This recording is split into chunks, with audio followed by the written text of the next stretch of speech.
ఆదిలాబాద్ జిల్లాకు చెందిన బెల్లంపల్లి మాజీ ఎమ్మెల్యే బీఆర్ఎస్ నేత దుర్గం చిన్నయ్య అతని అనుచరులపై తీవ్ర ఆరోపణలు చేస్తూ హైదరాబాద్లోని పలు ప్రధాన కూడళ్లలో ఫ్లెక్సీలు వెలిశాయి. ఆరిజిన్ డైరీ బెల్లంపల్లి నియోజకవర్గ ప్రజల పేరిట గుర్తు తెలియని వ్యక్తులు ఈ ఫ్లెక్సీలను ఏర్పాటు చేశారు.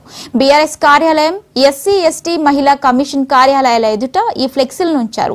ఆసిఫాబాద్ జిల్లాలో జరిగిన మానవ అక్రమ రవాణా కేసులో చిన్నయ్య అనుచరుడు నిందితుడిగా ఉన్నారని ఈ ఫ్లెక్సీల్లో ఆరోపించారు. చిన్నయ్యను బీఆర్ఎస్ పార్టీ నుంచి సస్పెండ్ చేయాలని మాజీ సీఎం కేసీఆర్ ను కోరుతూ ఈ ఫ్లెక్సీలు ఏర్పాటు చేయడం రాజకీయ వర్గాల్లో కలకలం రేపుతుంది. గతంలో కూడా చిన్నయ్యపై లైంగిక ఆరోపణలున్నాయి.